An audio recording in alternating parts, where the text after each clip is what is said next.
अस्सलाम वालेकुम दोस्तों, दराज.com तो असी मैक मंगवाया वायरलैस मैक। तुसीं वेख रहे जे ते इस तो रिकॉर्डिंग हो रही है। ये मैं तुहानूं दसना इहदे विच की खसूसीयत है ते किन्ने दा मिलिया है ते किन्नी इहदी रेंज है भी मैं तुहानूं चैक करवावांगा। ये जनाब मॉडल किहड़ा है, ये K8 मॉडल है ते इहदे उत्ते 30 मीटर इन्हां रेंज लिखी हुई है। 30 मीटर तक ये आवाज़ नूं रिकॉर्ड करदा है ते जिहड़ी नॉइज़ कैंसलिंग है वह भी इहदे मौजूद है। तुसीं शोर दे विच आवाज़ रिकॉर्ड करोगे तो दूसरा शोर नहीं इहदे विच रिकॉर्ड होएगा, तुहाडी अपनी आवाज़ रिकॉर्ड होएगी। इहदे नाल की चीज़ है, इस दे नाल जनाब एक रिसीवर है जिहड़ा मोबाइल दे नाल अटैच है ते एक जनाब ये हैगा जे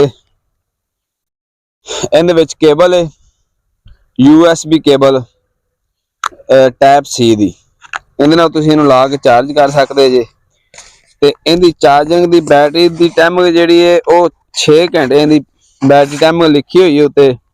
इहदी रेंज लिखी हुई है 30 मीटर ते मैं हुण तुहानूं इहदी रेंज चैक करवाना ते तुसीं नाल चैनल नूं सबसक्राइब कर लो ते वीडियो नूं लाइक करके कमेंट करके दसो भी तुहानूं ये माइक कैसा लगा ते इहदी प्राइस भी मैं तुहानूं दसना बहुत ही सस्ता है ते दराज.com तो तुसीं मंगवा सकदे जे।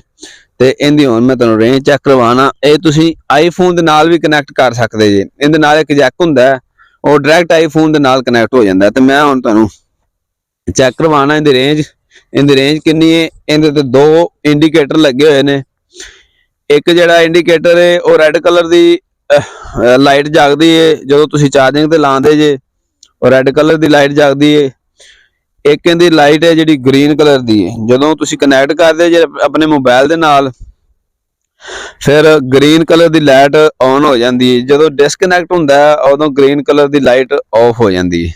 जो बैटरी इहदी फुल हो जाती है, जिहड़ी रैड लाइट है वह ब्लू लाइट हो जाती है। यह कुछ चीज़ां ने ये तुहानूं मैं दसियां ने ते इहदी मैं तुहानूं रेंज चैक करवाना पिया। मैं तकरीबन 30 मीटर तो ज़्यादा दूर आ गया। तो मेरा कैमरा मैं तुहानूं विखा रहा, मैं बहुत दूर आ गया।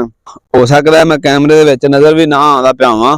बहुत अच्छा मैक लेना चाहते जे, ये K8 मॉडल है ते बिल्कुल सस्ता है। ये 2800 रुपए का मैं दराज तो मंगवाया ते इहदे नाल एक जैक मिलदा है, वो जिहड़ा तुसीं डायरैक्ट इहनूं लगा सकदे जे आईफोन दे नाल। मैं अपने ट्रैक्टर दे उतली साइड तो आवांगा, हुण वेखांगा कि ट्रैक्टर दे उतली साइड तो कोई आवाज़ रोकदी है, इहदे विच कोई खलल आंदा है, दरम्यान दे विच कोई चीज़ आवे या अच्छी इहदी रिसीविंग पावर है। ते इहदे नाल एक रिसीवर हुंदा है, एक आ मैक है ते बहुत अच्छी क्वालिटी है। मैनूं तो बहुत पसंद आया। तुहानूं कैसा लगा है कमेंट करके ज़रूर दसना ते वीडियो नूं लाइक करके शेयर कर देना। बहुत शुक्रिया। अल्लाह हाफिज़।